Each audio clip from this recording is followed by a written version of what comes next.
I was a wife for 17 years, and then in 5 cold words, my husband ended it all. He thought he'd quietly discarded me, but I arrived at his engagement party with a calm smile, an envelope, and a secret that would make his new fiancée scream. I stood there at the edge of Malibu Beach, watching 200 guests celebrate my ex-husband Austin's engagement to his secretary. The same stretch of sand where Austin and I had exchanged vows 17 years ago was now hosting his new beginning with Olivia Chun. In my hand, a simple manila envelope.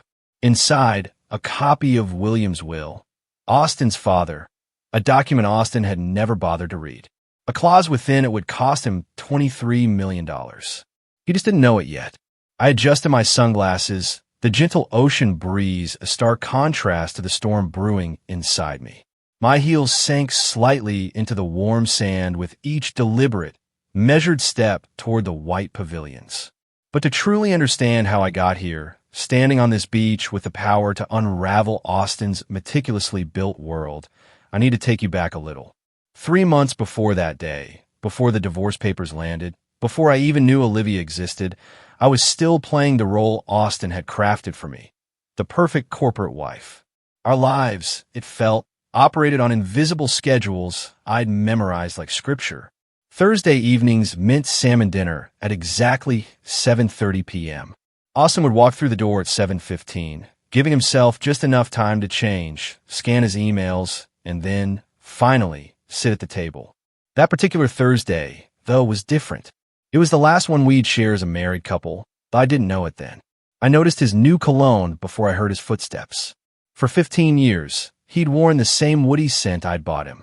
Then, suddenly, 3 months prior, he'd switched to something more aggressive, something that announced his presence rather than complimented it.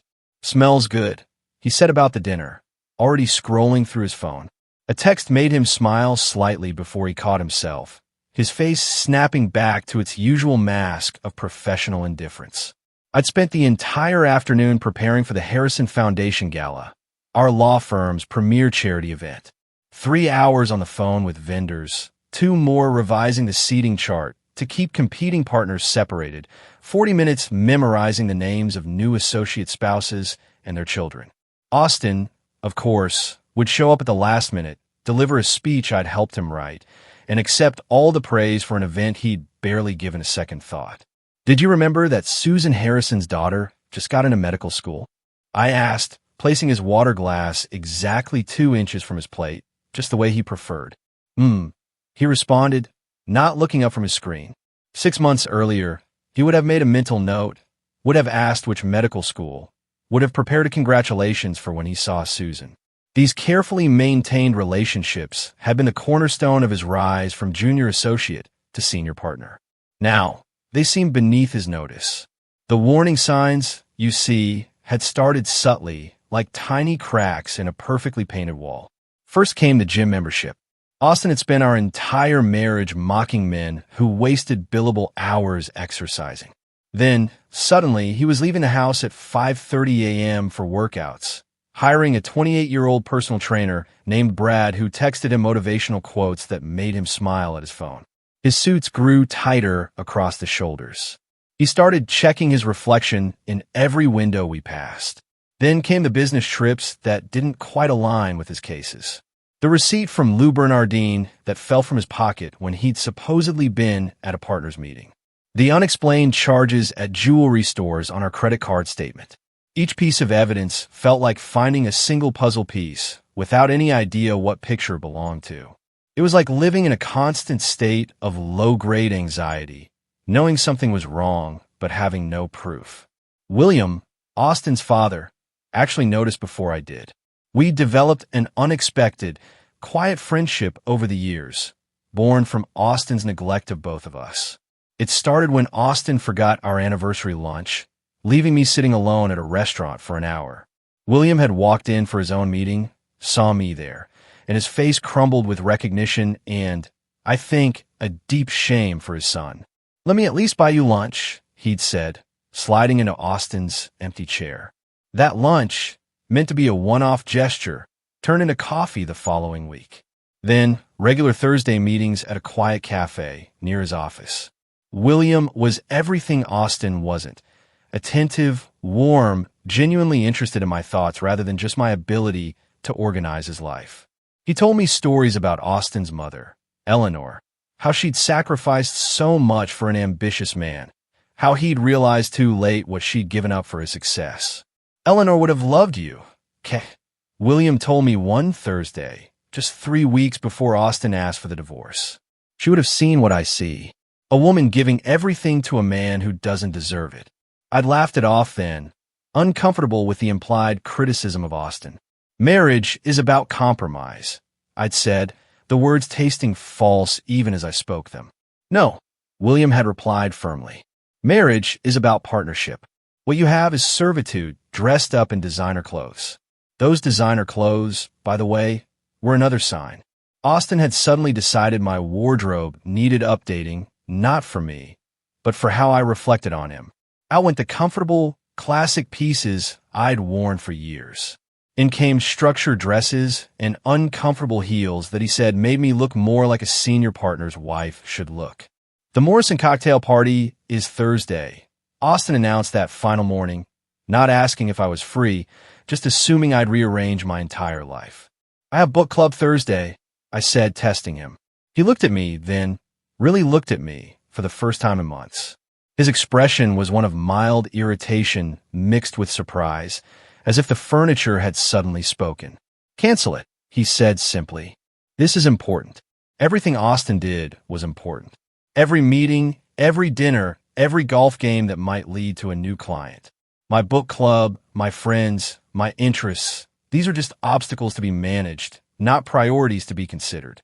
Standing here now, at his engagement party, watching him laugh with his senior partners, his hand possessively on Olivia's waist, I realized those 17 years hadn't been a marriage at all. They'd been an elaborate performance, and I'd memorized my lines so well that I'd forgotten I was acting. The manila envelope in my hand wasn't just about revenge or money. It was about finally stepping off the stage I'd been performing on and watching the entire theater collapse without its most essential support. The white pavilions fluttered in the ocean breeze as I approached the gathering. But my mind pulled me back to that Thursday evening 3 months ago when everything shifted. I can still hear the mechanical precision of plates sliding into the dishwasher rack, each movement deliberate and calculated, as if Austin had rehearsed this moment in his mind. The kitchen had felt smaller that night, the walls pressing in as he spoke, without even turning around. I'm done, Kay. I want a divorce. 5 words delivered to the back of his head. I'd been holding a glass of Malbec, and I remember watching the wine tremble, tiny ripples disturbing its surface. The refrigerator hummed louder than usual, or maybe the silence between us just amplified every sound. There was a water stain on the ceiling I'd never noticed before, shaped like a question mark. I focused on it while my marriage dissolved in the space between the dishwasher and the kitchen island. That's it. My voice had come out steady, which seemed to surprise both of us. 17 years, and you're done? Austin finally turned then, wiping his hands on the dish towel with the same methodical care he applied to everything. His expression was closed off, professional, the face he wore for difficult client meetings. We both know this hasn't been working, he said, folding the towel into a perfect square. It's better to be honest about it. The conversation lasted exactly 12 minutes. I know because I watched the microwave clock the entire time, green numbers marking the systematic destruction of everything we'd built. Austin outlined his plan with the chilling efficiency of a corporate merger. He'd already consulted a lawyer, already found an apartment, already calculated the division of assets. The precision of it told me this wasn't a sudden decision. This was months of planning, delivered in minutes. By the way, if you're still with me, still hooked on this wild ride, make sure to hit that subscribe button. You won't want to miss the unbelievable stories I have coming up. Over the following 2 weeks, Austin dismantled our life with surgical precision. He packed only when I was at the grocery store on Tuesday mornings or during my Thursday book club. I'd come home to gaps in the closet, empty spaces where his shoes had been, hangers swaying slightly as if disturbed by ghosts. He took his grandfather's Rolex, but left the watch I'd given him for our 5th anniversary. He packed his law books, but abandoned the novels we'd read together during our early years, the ones that reminded us of a different time. The wedding ring appeared on the bathroom counter on a Wednesday morning, placed beside his electric toothbrush like an afterthought. No note, no ceremony, just a circle of platinum catching the morning light. I picked it up and felt its weight, remembering how he'd fumbled putting it on my finger at our beach ceremony, his hands shaking with what I thought was emotion, but now wondered if it was just performance anxiety. I moved to the guest room, unable to face the indentation his body had left on his side of our bed. But his presence lingered everywhere. Dark hairs and a shower drain that I couldn't bring myself to clean. The smell of his aftershave clinging to the bathroom towels. The coffee mug he'd used that final morning still sitting in the sink, because washing it felt like erasing him completely. Our neighbor, Janet, pretended not to notice when Austin's BMW stopped appearing in the driveway. She'd wave at me while walking her terrier, her smile tight with the discomfort of witnessed failure. The mailman started leaving packages on the doorstep without knocking, as if divorce might be contagious. Even the house seemed to exhale differently, expanding into spaces Austin had occupied, testing its new dimensions. The divorce papers arrived on a Tuesday, exactly 2 weeks after Austin's announcement. The courier was young, maybe 25, and his discomfort was palpable as he asked for my signature. "Have a nice day," he mumbled, practically running back to his truck. I carried the envelope to Austin's former study, now just a room with empty bookshelves and a desk too large for the space. The papers were exactly what I'd expected, a clean division of assets. The house would be mine, along with half our investments. Monthly maintenance payments that suggested guilt more than generosity. 23 pages reducing 17 years to line items and subclauses. My sister Sarah called while I was reviewing page 12. "Fight him," she said without preamble. "Get a lawyer. Take him for everything." "He's being fair," I replied, running my finger along the terms. "Fair? He's leaving you for someone else, isn't he?" I hadn't told her about my suspicions about the receipts and the cologne and the gym membership, but Sarah had been through her own divorce 5 years ago and could smell infidelity through the phone. "Does it matter?" I asked, echoing Austin's own words. "Of course it matters. Don't just roll over, Kay." But I wasn't rolling over. Something in my gut told me to wait, to watch, to let Austin think he was controlling this narrative. I pulled out the Mont Blanc pen he'd given me for our 10th anniversary, a gift presented over dinner in Tuscany, when he'd still looked at me like I mattered. The irony of signing divorce papers with his anniversary gift wasn't lost on me, but there was something poetic about it, like closing a circle. Each signature was deliberate. K. Mitchell. K. Mitchell. By the 15th signature, the name started to feel foreign. By the 20th, I was already thinking of myself as K. Chinnigan, my maiden name waiting to be claimed. 3 days after I returned the signed papers, I met William at our usual coffee shop. His hands shook as he lifted his cup, coffee sloshing dangerously close to the rim. The anger radiating from him was palpable, filling the space between us with electric tension. "Tell me what happened," he said, though his tone suggested he already knew. I explained Austin's announcement, his methodical exit, the swift divorce proceedings. With each detail, William's jaw tightened further, his knuckles white around the ceramic mug. "Did he give you a reason?" "He said it wasn't working anymore." William's laugh was bitter, sharp enough to draw looks from other patrons. That's what his grandfather said when he left his grandmother. Almost word for word. I hadn't known that story, and the parallel sent a chill through me. "There's someone else, isn't there?" William asked, though it wasn't really a question. "Most likely." He reached across the table and took my hand, his touch gentle despite his obvious rage. "You deserve better, Kay. You've always deserved better than what my son was capable of giving." We sat in silence for a moment, the coffee shop noise fading around us. William's thumb traced small circles on my hand, a paternal gesture that made my eyes burn with unshed tears.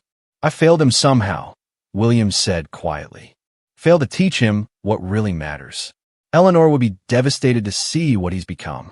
"This isn't your fault," I assured him, squeezing his hand.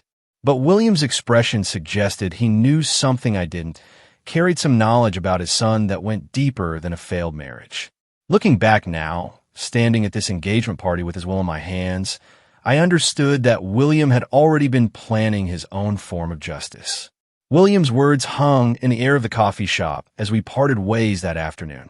His promise that Austin would face consequences someday, feeling hollow in the moment.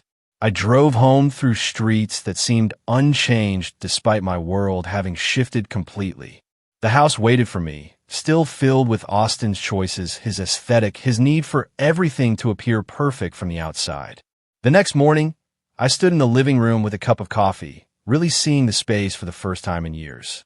Everything was white, gray, and black. Austin had hired an interior designer 5 years ago who'd stripped away anything that might be considered warm or personal. The walls were gallery white, the furniture angular and uncomfortable. The art, abstract pieces chosen for their investment value rather than any emotional connection. It looked like a high-end hotel lobby, beautiful in photographs, but impossible to relax in. I set down my coffee and picked up a throw pillow, one of 6 identical gray squares arranged with military precision on the couch. Without thinking, I hurled it across the room. It hit the wall with a satisfying thump, knocking askew one of Austin's precious abstract prints. The crooked frame looked better, somehow more honest. By noon, I'd driven to 3 different furniture stores, not shopping so much as gathering courage. The salesperson at the 3rd store, a woman about my age with paint under her fingernails, understood immediately. "Starting over?" she asked gently. "Something like that. Then you need color. You need softness. You need things that make you smile when you walk into a room." Over the next 2 weeks, the transformation was radical. The white walls became warm terracotta in the living room, soft sage in the bedroom, a bold turquoise in what had been Austin's study. I bought an overstuffed sectional in rich burgundy velvet that Austin would have despised, throw pillows in jewel tones, curtains that actually blocked light instead of just looking architectural. Plants appeared everywhere. Monstera, pothos, fiddle-leaf figs, creating the controlled chaos of actual life. Janet from next door knocked one afternoon while I was hanging wind chimes on the porch. "'Kay, I hardly recognized the place when I walked by," she said, peering through the doorway. "Come in." I led her inside, watching her expression shift from polite interest to genuine surprise. "It's so warm now," she breathed, running her hand along the new chenille throw draped over the couch. "I never wanted to say anything before, but your house always felt like a museum. Beautiful, but don't touch anything." That was the point, I think, I admitted. Austin wanted to impress people, not welcome them. 2 months had passed in this renovation therapy when my phone buzzed with an Instagram notification on a Saturday morning. I almost ignored it. I've been avoiding social media since the divorce, but the preview showed Olivia Chen's name. Curiosity won. The image stopped me cold. There was Austin, tanned and smiling on the beach at Malibu. Our beach, the place where we'd exchanged vows 17 years ago, where we'd return for anniversaries until he'd become too busy. Olivia's left hand rested on his chest, displaying a diamond ring that caught the sunset light. The caption read, "He proposed at sunset. Can't wait to celebrate with everyone at our engagement party this weekend." Same perfect spot where love found us. My coffee mug slipped, catching the edge of the counter before I steadied it. The comments are already flooding in. Heart emojis, congratulations, colleagues from Austin's firm celebrating the happy news. The timestamp showed the photo was posted an hour ago. But when had the actual proposal happened? I did the math quickly. We'd been divorced for exactly 10 weeks, which meant Austin had been planning this new future while still sleeping beside me. I scrolled through Olivia's profile with the focus of a detective. 3 months ago, a photo from a San Francisco conference. Life, she'd captioned it. But I remembered that weekend. Austin had gone to San Francisco for depositions, had called me from his hotel to say goodnight. In the corner of Olivia's photo, I could see a man's watch on the nightstand, Austin's Rolex. 4 months ago, a picture of her at a restaurant. I recognized Lou Bernardine, the receipt I'd found in Austin's pocket. She'd photographed her dessert, but in the reflection of a spoon, I could make out Austin's profile. 5 months ago, wearing a necklace I'd never seen before, one that matched charges on our credit card statement I questioned. Austin had claimed it was a client gift he'd forgotten to expense. The pattern was clear. While I've been managing his life, planning his dinners, maintaining his image, he'd been building a completely different existence with a woman half his age. But it was the ring that made me grab my phone and dial a number I hadn't used in years. "Aunt Helen," I said when Austin's mother's sister answered. "It's Kay. I need to ask you something about Eleanor's jewelry collection." Helen had never liked Austin, had been vocal about it at family gatherings until Austin stopped inviting her. "What about it, dear?" she asked. Her voice warmed despite the years of distance. "The emerald-cut diamond ring with the Art Deco setting. Austin said it was lost when you moved Eleanor's things." There was a long pause. "Lost? That ring has been in the family for 90 years. Eleanor specifically wanted it saved for her." She stopped. "Why are you asking?" I texted her the photo of Olivia's hand.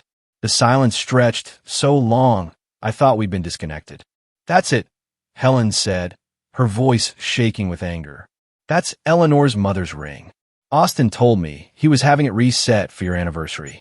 That was 8 months ago. 8 months before the gym membership, before the new cologne, before any signs I'd noticed. He'd been planning his exit while I was still believing in our future. I was sitting in my newly colorful living room, still processing this timeline of deception, when the doorbell rang at 7 that evening. Through the peephole, I saw William standing on my porch, his face drawn and serious, holding what looked like documents against his chest. "I'm sorry to come by so late," he said when I opened the door. "But there's something you need to know." He paused in the entryway, his eyes taking in the transformation. The white walls were gone, replaced with warm earth tones. The uncomfortable modern furniture had given way to pieces that invited you to sit, to stay, to actually live in the space. "You've made it a home again," he said softly, running his hand along the restored wooden banister I'd uncovered beneath Austin's industrial metal edition. "Eleanor would have loved this." "What did you need to tell me?" I asked, though something in his expression made my pulse quicken. He pulled a manila folder from inside his coat, his hands trembling slightly as he held it out to me. 8 years ago, after Eleanor passed, I made some changes to my will. I've been waiting for the right moment to tell you about them. William's expression held something deeper than just anger about the divorce, a weight that made the air between us feel charged with unspoken knowledge. He pulled a folded document from his inner jacket pocket, his movements careful and deliberate, as if he were handling something precious and dangerous simultaneously. The paper trembled slightly in his weathered hands as he spread it on the coffee shop table between us, pushing aside our barely touched cups. 8 years ago, after Eleanor passed, I made some changes to my estate planning. He began, his voice low enough that I had to lean forward to hear him. I was watching Austin, even then, seeing patterns that disturbed me. The way he treated you at Eleanor's funeral, more concerned about the reading of her will than comforting anyone. The way he calculated the value of her jewelry before her body was even cold.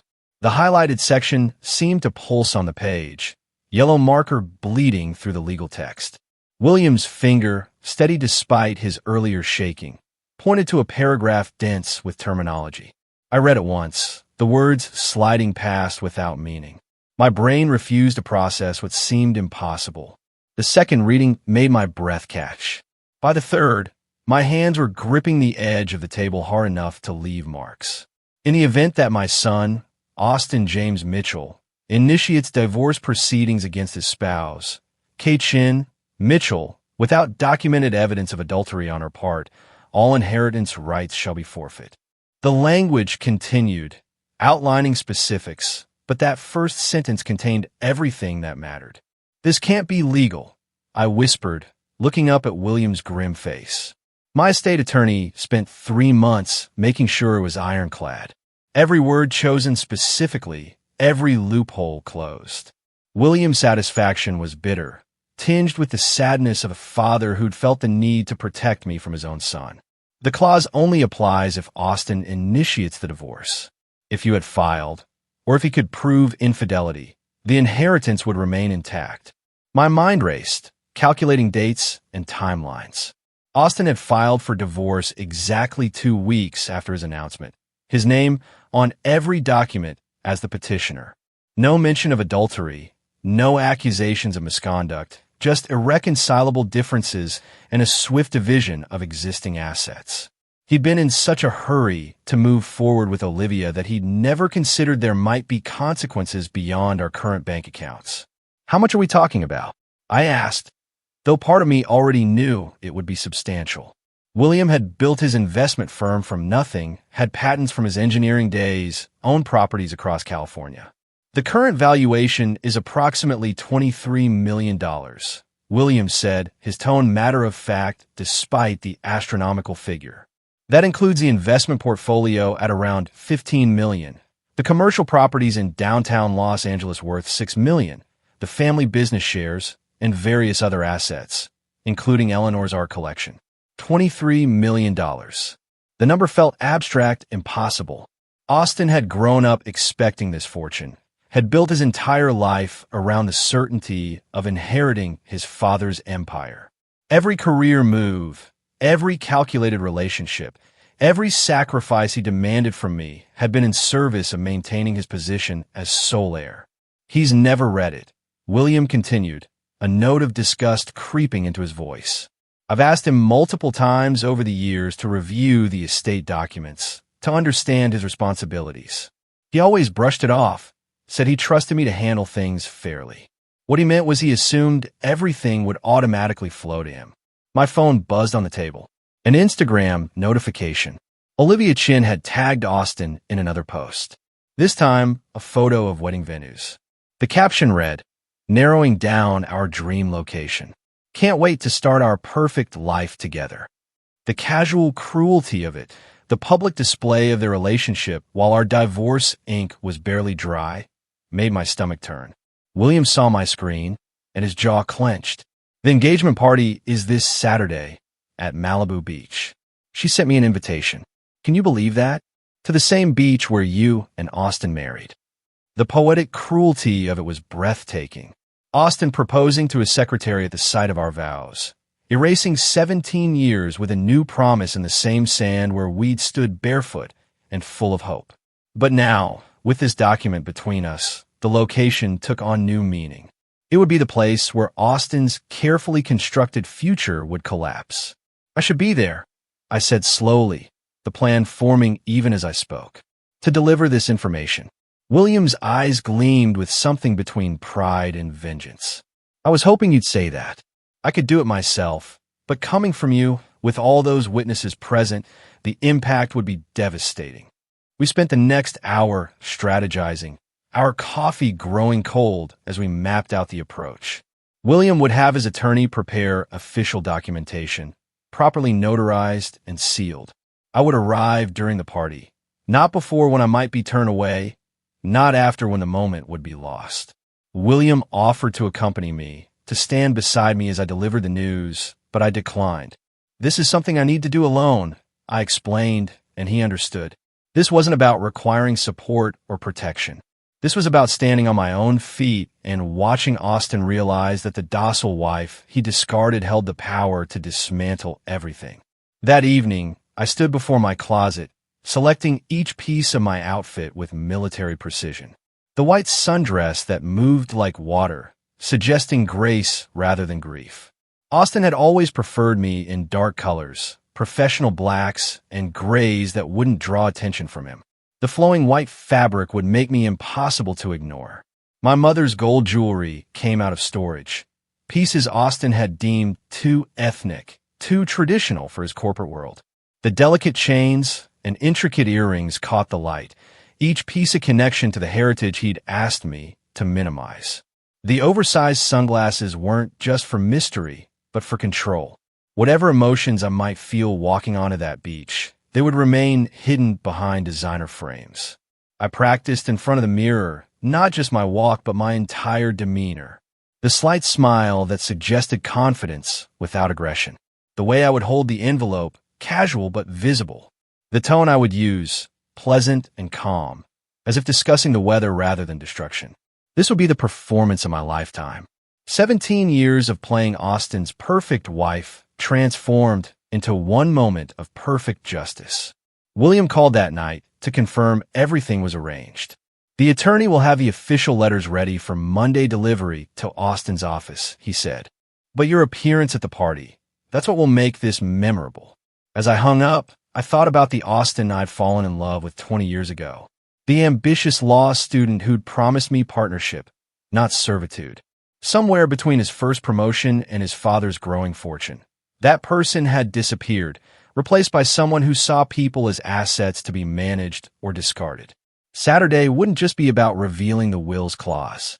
It would be about showing Austin that the asset he discarded had been the one keeping his future intact. Saturday morning arrived with the kind of crystalline California sunshine that made everything look like a film set. I drove toward Malibu with the windows down, letting the salt air tangle my carefully styled hair, knowing I could fix it when I arrived. The envelope sat on the passenger's seat, its corners perfectly sharp, the weight of it somehow heavier than paper should be. My phone showed 3 missed calls from my sister Sarah, but I couldn't talk to anyone right now. This moment required complete focus. The beach parking lot was already crowded with luxury vehicles when I arrived at 4:30 p.m. Mercedes, BMWs, a few Teslas, and Austin's precious new Porsche positioned prominently near the entrance.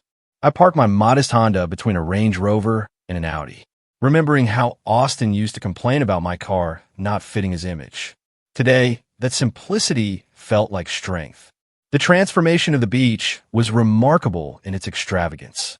White silk pavilions dotted the sand like expensive mushrooms, each one perfectly positioned to catch the ocean breeze without collapsing. The main tent stretched across what must have been 40 feet of beach, its peaks reaching toward the sky in architectural defiance of nature. Beneath it, round tables draped in cream linens held centerpieces of white orchids and pale blue hydrangeas, each arrangement probably costing more than most people's weekly groceries. I recognized the caterer immediately. Maison Blanc had done our 10th anniversary party. The owner, Marie, greeting me personally back then, complimenting my menu choices. Now her staff moved efficiently through the space, carrying trays of champagne and delicate canapes that I knew, without tasting, would be perfect. The string quartet was setting up near the waterline, and as they began their sound check, the opening notes of Pachelbel's canon drifted across the sand. Our wedding song, the same arrangement we'd used 17 years ago when I'd walked barefoot through the same sand toward a younger Austin who'd cried when he saw me. The florist was another familiar face. David from Botanical Dreams had created our wedding arrangements, understanding instinctively that I wanted wildness contained rather than formal structure. Now his team was placing the final touches on arrangements that looked nothing like what we'd chosen together. These were Olivia's choices, all rigid lines and controlled beauty, orchids imprisoned in geometric vases. I adjusted my sunglasses and began walking toward the main gathering, my heels sinking slightly with each step. The sand was already warm despite the ocean breeze, and I could feel eyes beginning to track my movement. The first recognition came from Patricia Hendress, one of the partners' wives, who'd been to our house for dinner at least 20 times over the years. Her champagne glass paused halfway to her lips, her eyes widening behind designer frames. "Okay," she said, loud enough that several heads turned. I smiled warmly. "Patricia, how lovely to see you. You look wonderful." She struggled for words, her gaze darting between me and the main tent where Austin held court. Behind her, I caught sight of Robert and James, 2 junior partners from Austin's firm, who'd spent countless Sunday afternoons watching football in our living room. They exchanged glances, and Robert actually took a step backward, as if my presence might be contagious. The ripple effect began immediately. Conversations halted mid-sentence. Champagne flutes lowered, heads turned to track my progress across the sand. I recognized so many faces from 17 years of carefully cultivated relationships. There was Dr. Morrison from the country club, whose affair with his dental hygienist I'd never mentioned to anyone. Sandra Phillips from the charity board, who'd cried in my kitchen after her son's drug arrest, trusting me to keep her secret. Marcus Chin from Austin's firm, who'd once drunkenly confessed his gambling debts at our Christmas party. They all watched me now with expressions ranging from shock to discomfort to something that might have been guilty recognition. These people who'd chosen Austin's side in the divorce, who'd stopped returning my calls, who'd unfriended me on social media with surgical precision. They stood frozen, unsure how to process my appearance at Austin's engagement celebration. I continued walking, my path steady and deliberate. Near the main tent, I spotted the core group. Austin stood at the center, his back to me, gesturing as he told what was undoubtedly a story about his latest courtroom victory. Olivia hung on his arm, her laugh tinkling across the space like broken glass. She wore a white designer dress that probably cost more than most people's monthly rent, the fabric clinging in ways that suggested architecture rather than clothing. Her dark hair was pulled into an elegant chignon, diamonds glittering at her throat and ears. It was Olivia who saw me first. Her practiced smile, the one she perfected in countless Instagram photos, froze into something resembling a mask. The champagne glass in her free hand trembled slightly, sending ripples through the golden liquid. She tugged at Austin's sleeve, her manicured nails digging into his jacket. "Austin," she whispered, but her voice carried in the sudden quiet that had descended around their group. He turned with the measured control of someone used to managing juries. His expression shifted through a calculated sequence of emotions. Surprise first, quickly suppressed. Then annoyance, smoothed into professional neutrality. Finally, a forced smile that didn't reach his eyes. The kind he used for difficult clients. "'Kay," he said, his voice carrying intentionally, making sure everyone heard him acknowledge me first. "This is unexpected." Behind him, I noticed David Chin, Austin's managing partner, and the puzzle pieces suddenly clicked into place. David's features, the shape of his eyes, the set of his jaw, the family resemblance to Olivia was unmistakable now that I was looking for it. David Chin wasn't just Austin's boss, he was Olivia's uncle. The rapid promotion Austin had received, Olivia's position as a secretary, despite her limited experience, the favorable treatment Austin had been receiving at the firm. It all made sense now. David stepped forward slightly, positioning himself protectively near Olivia. His expression was wary, calculated, the face of a man who understood that personal drama could quickly become professional disaster. He knew why his niece was really with Austin, knew about the expected inheritance that would secure her future and, by extension, benefit his own position. "Mrs. Mitchell," David said carefully, still using my married name as if to establish boundaries. "It's Miss Chin now," I corrected gently. "I've gone back to my maiden name." The correction landed like a small bomb in the group. Olivia's grip on Austin's arm tightened, her knuckles white against his navy jacket. Around us, the party continued in muted tones, guests pretending to converse while obviously straining to hear every word of our exchange. The string quartet had stopped their warm-up, uncertain whether to begin playing or wait. The servers had slowed their circulation, hovering at the edges of the scene with forgotten trays. 200 guests, all connected to Austin's professional world, all watching to see how he would handle this unexpected arrival of his discarded past at his gleaming future celebration. The beach that had witnessed our beginning would now witness something else entirely, though they didn't know it yet. The silence stretched between us, taut as a wire, while 200 guests held their collective breath. Austin's jaw worked silently, and I could see him calculating his next move with the same precision he used in court. He stepped toward me, his hand reaching out as if to guide me by the elbow, a gesture he'd perfected over years of steering me through social situations. "Perhaps we could discuss this somewhere more private," he said, his voice pitched loud enough to suggest reasonableness to our audience while attempting to maintain control. I remained perfectly still, letting his hand hover in the air between us until he was forced to lower it. The envelope in my hand felt warm against my palm, as if the documents inside were alive with their own energy.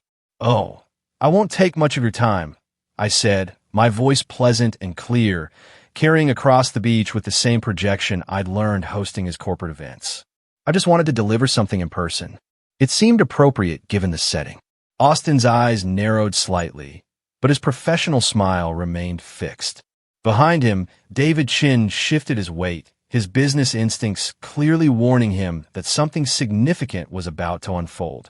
Olivia's grip on Austin's arm had become almost desperate, her knuckles white against his navy jacket, her breathing shallow and quick. "What is this about, Kay?" Austin asked, attempting to inject authority into his tone. I pulled the document from the envelope with deliberate care, the official seal catching the late afternoon sunlight. "It's about your father's will, Austin.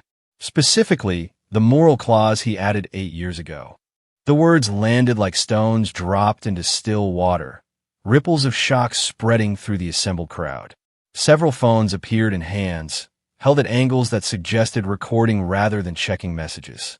Austin's colleague, Marcus, actually stepped closer, his expression shifting from discomfort to intense interest. "What are you talking about?" Austin's voice had lost its measured control, rising slightly in pitch. "The clause is quite specific," I continued, holding the document where he could see it, but not quite reach it. "If you initiated divorce proceedings against me without documented proof of infidelity on my part, you forfeit your entire inheritance. Everything transfers to your mother's cancer research foundation." The blood drained from Austin's face so quickly that for a moment I thought he might faint. His mouth opened, then closed, no sound emerging. Behind him, I heard Patricia Hendricks gasp, her champagne glass slipping from her fingers to land soundlessly in the sand. "That's not possible," Austin managed, his voice barely above a whisper. "Your father's attorney confirmed it's completely binding," I said, maintaining my calm tone despite the adrenaline coursing through my veins. $23 million, Austin. The investment portfolio, the commercial properties, the business shares, all of it. David Chin stepped forward, his business mind clearly racing through the implications. A senior partner without his expected inheritance was a very different asset to the firm.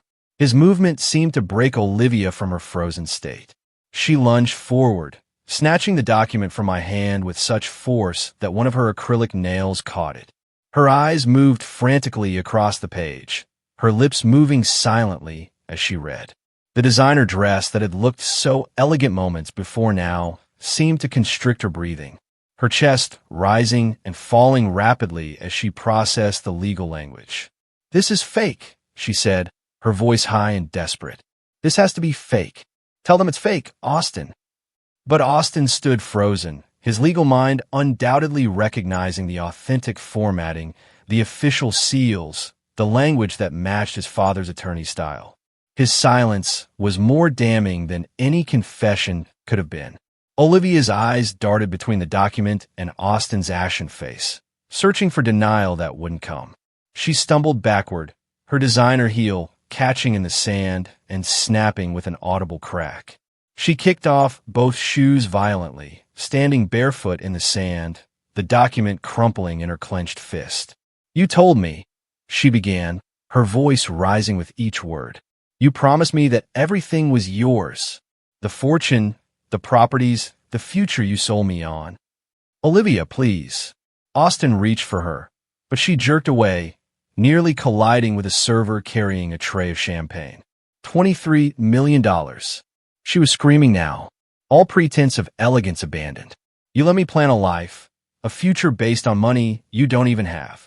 The sound that emerged from her throat next was primal, a scream of pure rage that sent the seagulls that had been peacefully circling overhead scattering in all directions.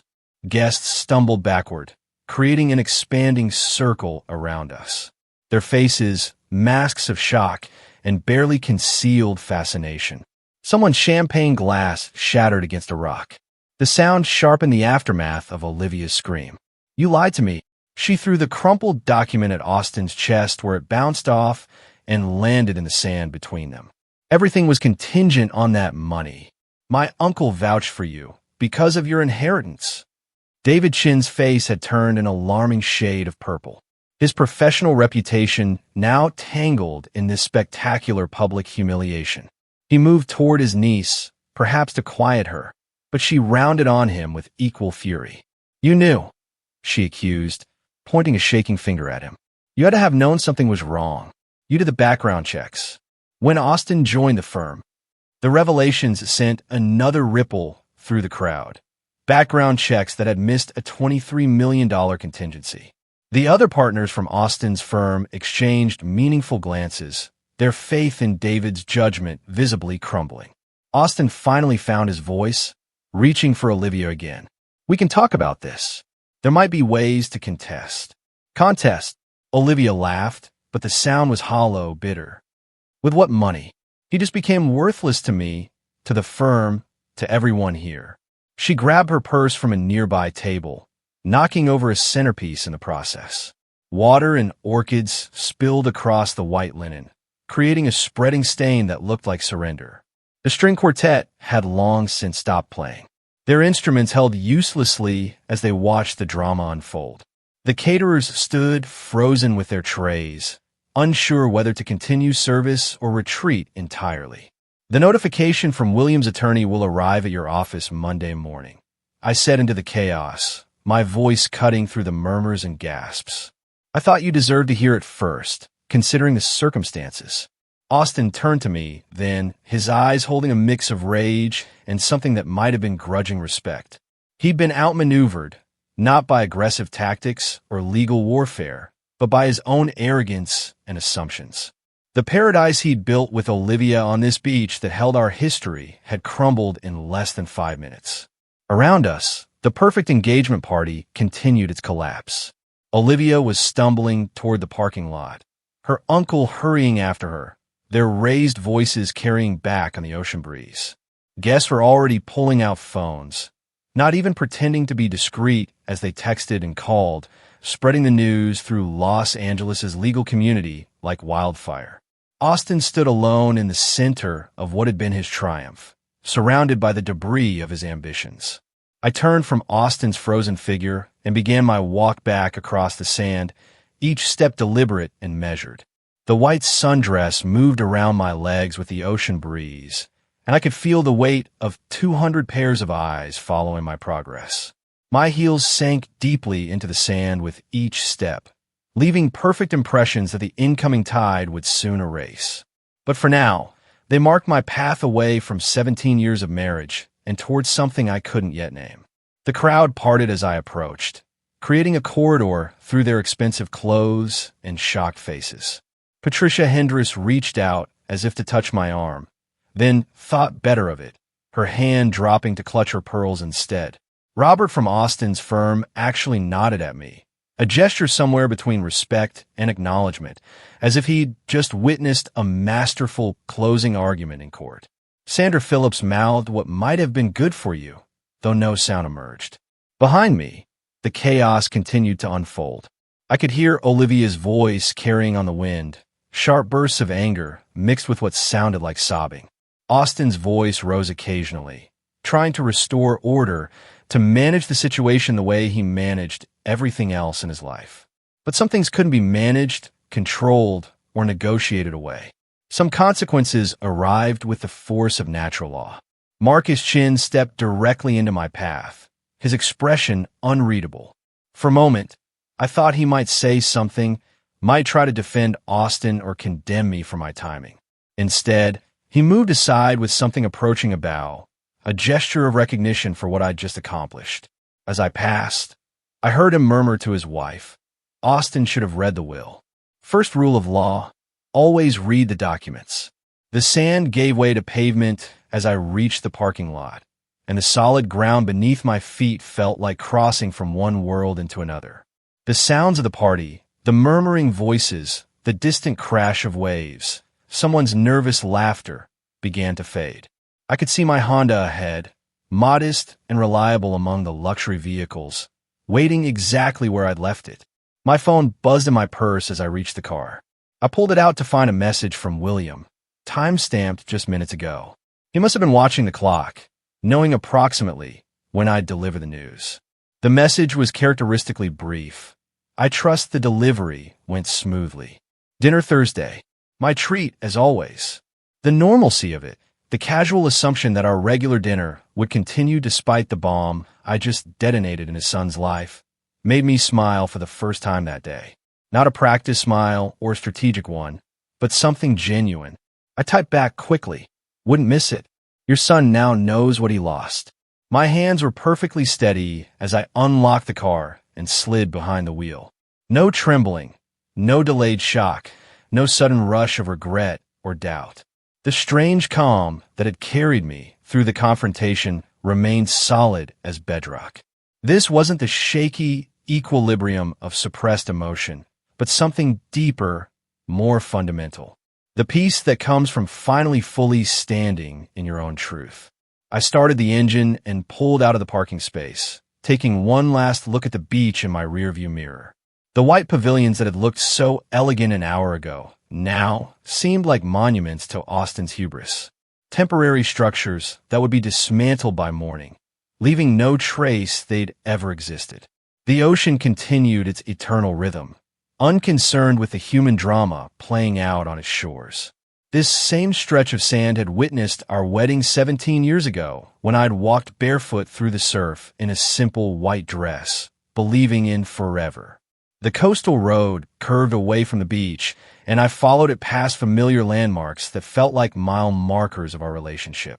There was Ocean View Restaurant where Austin had proposed, down on one knee with a ring he'd chosen without consulting me, so certain I'd say yes that he'd already made reservations for our engagement party.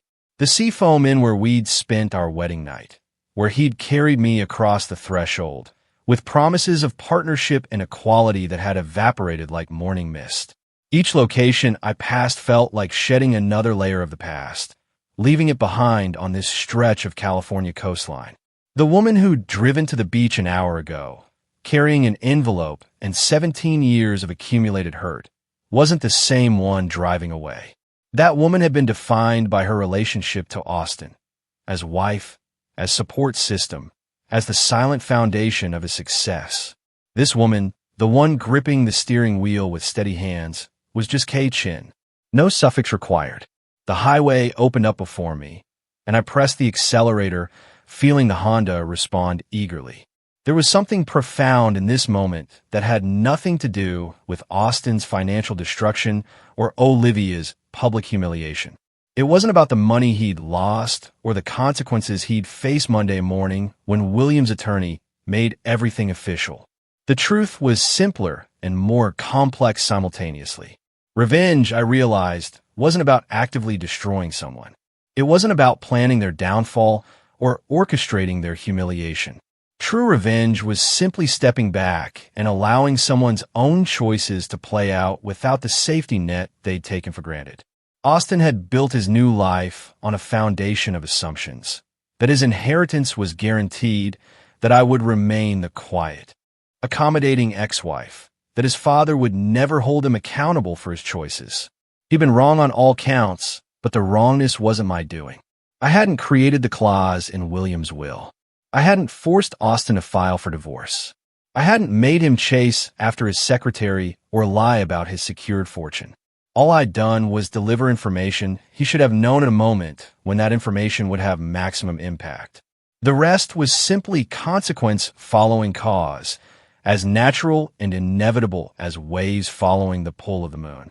Traffic was light heading back toward the city, and I found myself thinking about the Thursday dinners with William that would continue, the redecorated house waiting for me, the painting classes I'd enrolled in for next month. Life would go on, fuller somehow, for having shed the weight of Austin's expectations and demands. The future, which had seemed so uncertain when he'd announced his desire for divorce, now stretched ahead with possibility. My phone buzzed again with text messages from Sarah, from friends who'd already heard through the lightning-fast gossip network, from numbers I didn't recognize. I ignored them all. There would be time for conversations and explanations later. For now, I drove toward the sunset with the windows down, my hair whipping in the wind, the taste of salt and freedom on my lips. The sunset painted the sky in shades of orange and pink as I pulled into my driveway.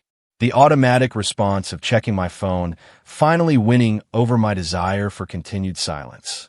43 messages waited, but I scrolled past most of them, stopping only at one from Marcus Chin, sent just 30 minutes after I'd left the beach. Austin trying damage control. Partners meeting called for Monday morning. David Chin recusing himself from all decisions regarding Austin's position. Thought you should know. Monday arrived with a kind of dramatic flair Austin would have appreciated in his old life. According to Patricia Hendris, who called me that afternoon, unable to contain herself, William's attorney had arrived at the law firm at precisely 9 a.m., requesting to see Austin in the presence of the senior partners. The envelope he delivered contained not just notification of the inheritance forfeiture, but copies of all relevant documentation, authenticated and notarized, leaving no room for interpretation or hope. Austin just sat there, Patricia reported, her voice hushed with the thrill of witnessed downfall. He didn't say a word for 5 full minutes. Then he asked to be excused and left the building. Security had to box up his office because he never came back.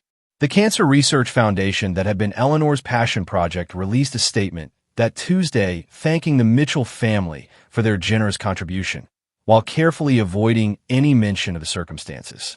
$23 million would fund research for years, would save lives, would create something meaningful from the wreckage of Austin's choices. Eleanor would have appreciated the irony. Her son's selfishness transformed into selfless good. By Wednesday, Olivia Chin had vanished from Los Angeles entirely. The movers arrived at Austin's apartment while he was meeting with attorneys, packing her belongings with the efficiency of people paid to not ask questions. She'd left the engagement ring on the kitchen counter with no note.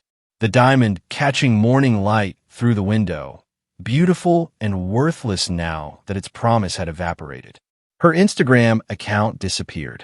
Her LinkedIn updated to show a position with the firm's Tokyo office, as far from the scandal as geography allowed. David Chin's response was equally swift and merciless. He issued an internal memo distancing himself from his niece's personal decisions and Austin's unfortunate circumstances, making it clear that nepotism had played no role in any firm decisions. The fact that everyone knew this was untrue didn't matter. The appearance of propriety had to be maintained. Austin's cases were redistributed within days, his name removed from the partnership listings, his parking space reassigned to a younger, hungrier associate who still believed in forever. The gossip mill churned through the story with voracious appetite. Each retelling added new details, some true, most embellished. By the end of the week, the story had morphed into something almost mythical. The discarded wife returning like an avenging angel, the greedy secretary fleeing in shame, the fortune lost to hubris. I heard versions where I'd planned it all from the beginning, where William and I had conspired together, where Olivia had known about the will and gambled anyway. None of them captured the simple truth that consequences follow actions as surely as shadow follows light. Thursday dinner with William continued as if the world hadn't shifted on its axis. We met at our usual restaurant, ordered our usual meals, and talked about everything except Austin. William had aged years and days, the weight of watching his son's destruction evident in new lines around his eyes. But there was also something like peace in his expression. The foundation called today, he mentioned over dessert. They want to name a research wing after Eleanor. She would have loved that. I replied, and meant it. 6 months later, on an ordinary Tuesday morning, I ran into Austin at a coffee shop near my art class. I almost didn't recognize him at first. The expensive suits had been replaced with khakis and a simple button-down, the kind you could buy at any department store. His Porsche was nowhere to be seen. Through the window, I could see him walking toward an older model Toyota. Practical and unremarkable. "Hey," he said, and for the first time in 20 years, he looked directly at me, really saw me. "Hello, Austin." We stood there for a moment. Two people who had once promised forever, now strangers with too much history. He looked older, certainly, but also somehow clearer, as if losing everything had scraped away decades of pretense. "I work at a small firm in the Valley now," he offered unprompted. "Personal injury cases mostly. It's actually interesting when it's about helping people instead of just billing hours." "That's good," I said, and found that I meant it. "I wanted to apologize," he began, then stopped, seeming to realize the inadequacy of words. "Not for your benefit. I know it's too late for that. But I need you to know that I understand now what I threw away, what I never saw when I had it. I studied his face, searching for the manipulation that had always been there. The calculated words designed to achieve a specific outcome. But there was nothing strategic about his expression, just exhaustion and something that might have been genuine regret. Understanding too late is still understanding, I said finally. He nodded, started to say something else, then thought better of it. We parted ways without goodbye. Two people walking in opposite directions, finally free of each other's orbits. Thursday dinners with William became the cornerstone of my new life. We explored restaurants across the city, talked about books and art and travel, built the kind of relationship I'd always wanted with my own father but never had. He helped me understand tax implications when I sold some investments. Celebrated with me when my first painting sold at a local gallery. Listened without judgment when I talked about maybe dating again someday. The house became truly mine through small transformations. Austin's home office became my art studio, north-facing windows flooding the space with perfect light. The formal dining room we'd use twice a year became a library filled with books Austin would have called frivolous. The garden, which had been maintained by services to look perpetually perfect, grew wild with vegetables and flowers that attracted butterflies and bees. Standing in that garden one evening, soil under my fingernails, paint still on my jeans, I understood that the best revenge hadn't been about destroying Austin at all. It had been about refusing to be destroyed myself, about walking away from that beach, from 17 years of diminishment, toward a life that was entirely, authentically, unapologetically mine. The woman who had stood at Malibu Beach with an envelope full of consequences had been seeking justice. The woman tending tomatoes in her own garden had found something better. She had found herself. So, tell me, if you were Kay, what would you have done differently at any point in this story? I really want to know your thoughts in the comments below.